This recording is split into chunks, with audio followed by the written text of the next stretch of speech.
Hello friend, हमारे channel में आप सभी का स्वागत है। कार्तिक स्नान का चमत्कार की कथा।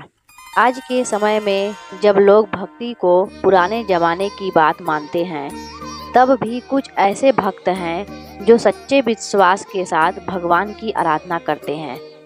यह कथा ऐसे ही एक व्यक्ति रामनाथ की है, जो शहर में रहते थे और एक सरकारी नौकरी करते थे।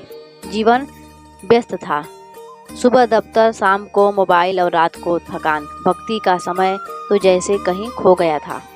एक वर्ष जब कार्तिक मास आया तो उनकी माँ ने कहा, बेटा इस बार कार्तिक स्नान जरूर करना।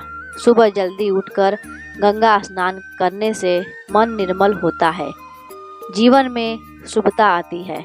रामनाथ ने हंसते हुए कहा, अरे माँ, अब तो वह जमाना नहीं रहा। इतनी ठंड में कौन नहाने जाएगा। माँ मुस्कुराई और बोली, बेटा तू समझ नहीं पाएगा। कार्तिक स्नान केवल शरीर धोना नहीं, आत्मा को जगाना होता है।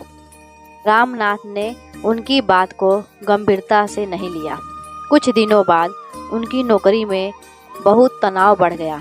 साथ ही पिता बीमार पड़ गए और घर में चिंताओं का माहौल छा गया। रातों को उनकी नींद नहीं आती थी। एक दिन थक कर वे माँ के कमरे में गए।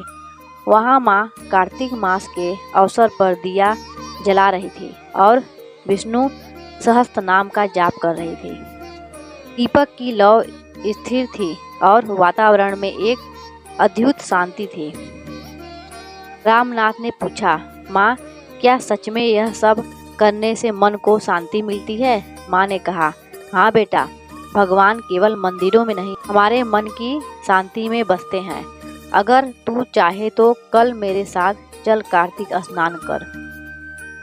अगले दिन सुबह सुबह वे घाट तट पहुंची। ठंडी हवा चल रही थी। चारों ओर दीपक की रोशनी झिलमिला रही थी। बहुत से लोग स्नान कर रहे थे और हरि बोल का उच्चारण कर रहे थे। रामनाथ ने थोड़ी झिझक के साथ पहली बार गंगा जल को हाथ लगाया। पानी ठंडा था, पर जैसे ही उन्होंने पहला डुबकी लगाई, उन्हें लगा कि उनके भीतर की सारी थकान और चिंता उस जल में बह गई। जब वे बाहर निकले तो उनके चेहरे पर एक अलग ही तेज था। माँ ने कहा, देखा बेटा, यही है कार्तिक स्नान की अनुभूति। यह केवल जल नहीं, प्रभु का आशीर्वाद है। उस दिन के बाद से रामनाथ के जीवन में परिवर्तन आने लगा। उनका मन शांत हुआ। वे फिर से अपने काम में लगन से जुटे। पिता की तबीयत भी धीरे धीरे ठीक होने लगी। हर सुबह वह स्नान के बाद भगवान विष्णु का नाम जपने लगे।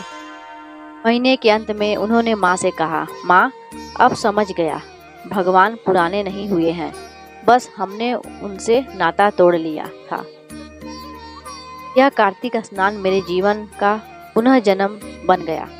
आधुनिक जीवन की भाग दौड़ में जब मन बेचैन हो, थका हुआ हो, तब श्रद्धा और भक्ति ही सच्चा विश्राम देती है।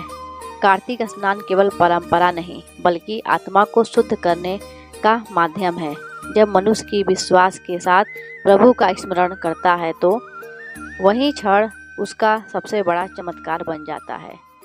जय श्री कृष्णा। राधे राधे।